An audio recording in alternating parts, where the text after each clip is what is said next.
Good morning बच्चों।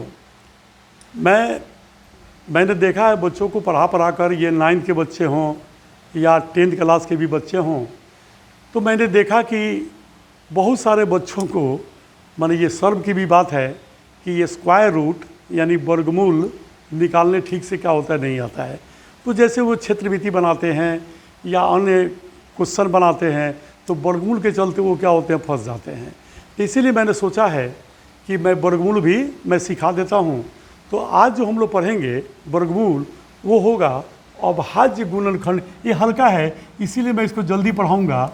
नाम है अभाज्य गुणनखंड, है ना, विधि द्वारा, है ना, अभाज्य गुणनखंड विधि द्वारा, जिसको आप अंग्रेजी में कहिए, याद होगा, प्राइम फैक्टर। क्या नाम है? प्राइम। जो इंग्लिश मीडियम में हो वो भी अपना सुनते चलें। प्राइम फैक्टर के द्वारा यानी विभाजन के द्वारा, भाग प्रक्रिया द्वारा हम लोग कल से मैं आपको बताऊंगा। उसमें बहुत चीज़ होता है, बच्चे ऊपर झापर पढ़ लेते हैं। अब जैसे डेसिमल का पढ़े हो तो जी सर पूछ दिया जाता है तो नहीं आता है। बात समझ रहे हैं ना? तो कैसे कैसे क्या होता है आराम से मैं रोज़ जैसे जैसे टाइम मिलेगा मैं आपको बताऊंगा। तो आज हम लोग किसके अनुसार पढ़ें? अभाज्य गुणनखंड विधि द्वारा। देखिए इसमें बच्चों सबसे पहले नाम है मैंने प्राइम फैक्टर, यानी क्या हो गया, गुणनखंड। ओके, जैसे आप जानते होंगे कि जैसे जो वर्ग स्क्वायर रूट जो होता है तो उसको आप बोलिए ऐसे देते हैं कि नहीं। मान लीजिए मेरे को 5 है ना 7 6 यानी 576 का हमको स्क्वायर रूट निकालना है, वर्गमूल निकालना है, ठीक है ना। तो पहले सीख लीजिए। तो हम अगला जो इसके भाग होगा तो उसमें बताएंगे कि पूर्ण वर्ग संख्या क्या है, कैसे कैसे क्या होता है। समझ रहे हैं ना? क्योंकि वहाँ से मेन चीज़ होगा। ये आसान है इसलिए मैं बता देता हूँ। देखिए तो सबसे पहले बच्चों ये 576 है, तो इसको करना क्या चाहिए, पहले अभाज्य गुणनखंड निकालिए। बात समझ रहे हैं ना? रफ में निकालिए। तो देखिए अब देखिए अभाज्य गुणनखंड में भी बच्चे हड़बड़ा जाते हैं। आप तो जानते हैं कि दुनिया में किसी भी संख्या का एक फैक्टर माने एक गुणनखंड एक जरूर होता है। तो यहाँ एक लेने की कोई ज़रूरत नहीं है, एक को छोड़ दीजिएगा। अब उसके बाद बचा 2। ठीक है कि आप ये सब जानते होंगे, इसीलिए मैंने बोला है कि थोड़ा मैं इसको तेज़ बता दूंगा, तो थोड़ा आप ध्यान से सुनिए। जैसे मान लीजिए कि 2 हो गया, 2, तो पहले देखोगे ना कि 2 से ये कटेगा कि नहीं संख्या। तो याद करो, पढ़े होगे कि 2 से उसमें भाग लगता है जिसके अंत में 0 हो या कोई सम धन संख्या हो, सम संख्या। जैसे 2 4 6 8 बोलो हो और 0 हो तो हम देखते ही बुझ जाएंगे कि ओ ये 2 से क्या हो जाएगा, विभाजित हो जाएगा। फिर तुम सुने होगे 3 से, जरूर पढ़े होगे। जैसे मान लो कि कोई संख्या है 3 7 5 6, हमको जानना है कि इसमें 3 से भाग लगेगा कि नहीं। तो पहले हम मन में क्या करेंगे, इन संख्याओं को जोड़ देंगे। जैसे 7 और 3 10 और 5 15, 15 6 21, 21 आया। तो बोलिए 21 में जो है वो 3 से डिवाइड हो जाएगा, 3 से 3 7 21 नहीं हो जाएगा। तो हम बुझ गए कि जब 3 7 21 वो कट जाएगा तो ये भी इसमें भी 3 से भाग लग जाएगा। ये भी बुझा गया। अच्छा, दूसरी बात 5 से देखना, चूँकि 4 से कहोगे तो 4 से क्यों नहीं। अरे भाई जब तुम 2 से कटा करके आ जाओगे तो फिर 4 से वो कहाँ कटेगा, वो समझ गया ना।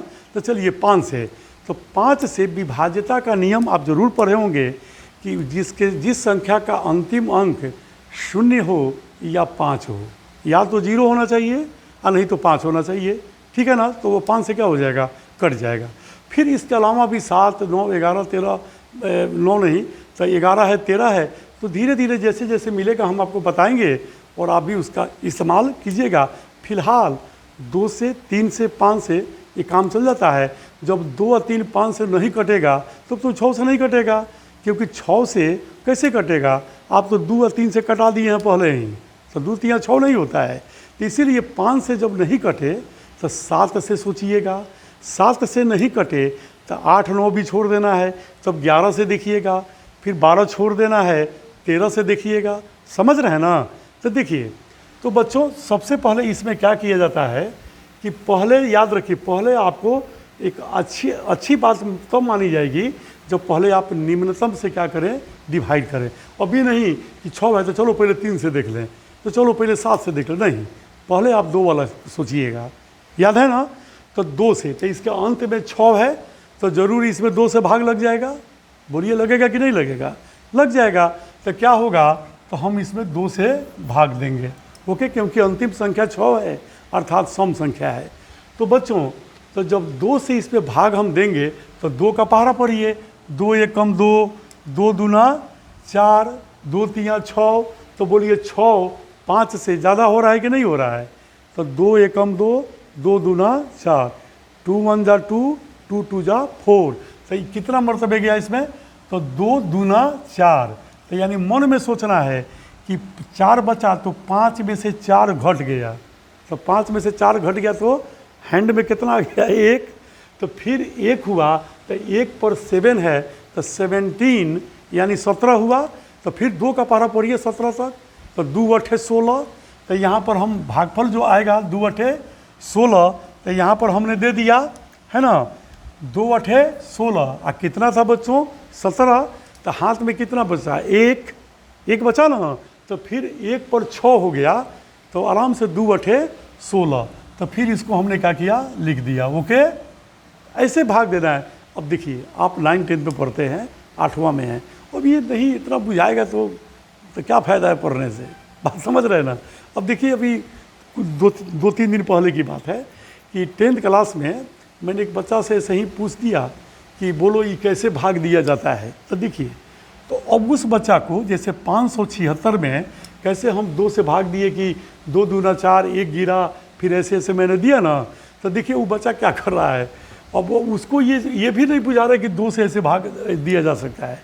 अब वो क्या किया, हम दिए तो कह रहा है क्या कि सर वो हमको नहीं बुझा रहा है, हम 2 से ऐसे देंगे, 2 दूना 4 हुआ, फिर 1 17, 2 अठे 16, 1 6, 2 अठे 16, ये कट गया। और तब तो वो क्या करता था, यहाँ 288 लिखता था। अब आप बताइए कि एक मैथ में ये बहुत ज़्यादा परेशानी हो जाएगी कि नहीं हो जाएगी? बोलिए होगी कि नहीं होगी? तो बच्चों क्या हुआ ना, तो इसीलिए मतलब कि आपको थोड़ा तत्पर भी होना पड़ेगा, है ना। तो इस तरह से भाग दिया जा सकता है। अगर आप बहुत कमज़ोर हैं तो शुरू में ऐसा कर सकते हैं, लेकिन ऐसा करने से बहुत समय लगेगा, क्योंकि ये 3 अंक वाला है, 10 अंक वाला भी आ सकता है, तब तो पूरा दिन भर लग जाएगा आपको।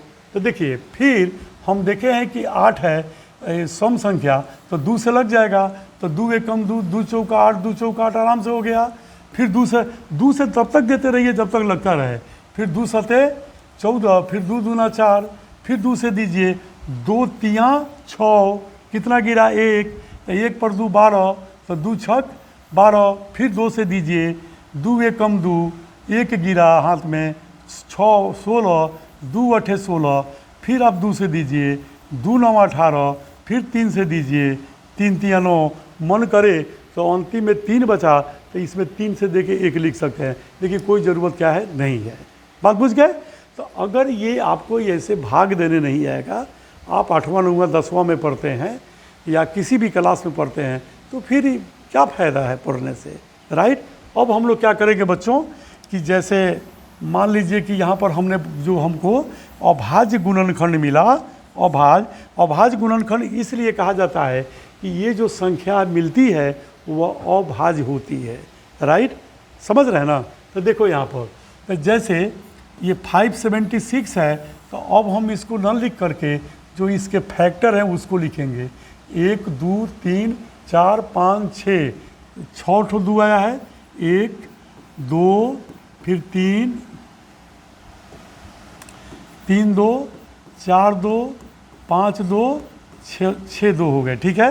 और 2 ठो 3 है, तो यहाँ पर 3 इंटू 3 हम क्या करेंगे, लिख देंगे, ओके बच्चों। तो जब हमने 3 यहाँ पर लिख दिया, तो अब हम लोग करेंगे क्या कि अब नियम है स्क्वायर रूट में कि मैंने 2 ठो रहे, यानी एक जोड़ा अगर सेम अंक रहे, है ना, तो उसमें से 1 निकाला जाता है।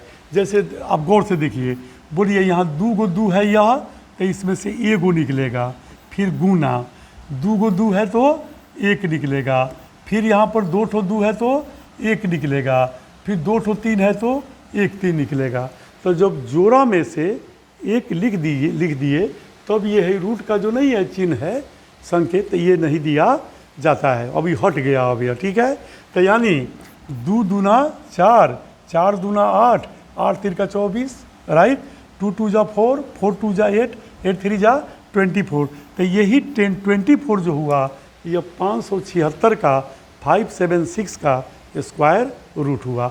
इसका मतलब ये हुआ कि 24 में हम 24 से अगर मल्टीप्लाई करें, गुना करें, है ना, तो जैसे 4 चौका 16, 6 हाथ लगा 1, 4 दूना 8 है 1, 9, 2 चौका 8, 2 दूना 4, तो फिर हो गया 6, 9 8 17, 7 4 1 5। तो बोलिए 576 आया, यानी हम लोग जो रूट निकाले वो सही है। इतना बुझा गया होगा। देखिए ये सिंपल बात है, विभाजन की प्रक्रिया हम कल से शुरू करेंगे, तो उसमें बहुत चीज़ ऐसे बताएंगे हम आपको कि शायद कहीं आप नहीं पढ़े हों या शायद आप वर्गमूल निकालना जानते भी नहीं हो। पर समझ रहे हैं ना, फिर जब वर्गमूल पूरा पढ़ लीजिएगा तो शॉर्टकट तरीका देखते ही बता दें कि कैसे होगा। तो ये सब बाद में पहले मेथड सीख लेना चाहिए। वो अभी बैंकिंग या रेलवे का एग्जाम नहीं ना है कि डायरेक्ट वर्गमूल क्या है, इससे कोई मतलब नहीं, चलो पहले डायरेक्ट मारने वाला सीखा जाए। ओके बच्चों, उम्मीद है कि आपको समझ में आ गया होगा। ये बहुत सिंपल बात है, नीचे क्लास का मैटर है, कल से विभाजन प्रक्रिया वाला हम बताएंगे। तो आपके लिए दोस्त को लिख देते हैं, लिख दिए हैं, आप उसको क्या कीजिए, प्रैक्टिस कर लीजिएगा, है ना। इसको बनाइएगा वर्गमूल को, क्या कीजिएगा, जब वर्गमूल निकाल लीजिएगा तो फिर दोनों में दो बार उसको गुना करके आप अपने आंसर चेक कर लीजिएगा कि वो सही है कि गलत है, राइट। इसमें हमको कोई आंसर लिखने की ज़रूरत नहीं है। आप अपना वर्गमूल निकालिए और दोनों को गुना करके उसको 2 बार गुना करके देख लीजिए ये आ रहा है कि नहीं आ रहा है, ठीक है ना। इसीलिए मैं कल इसका आंसर नहीं दूंगा, आप अपना बनाइएगा, विभाजन वाला सब आंसर लिखूंगा। ओके बच्चों, थैंक यू वेरी मच।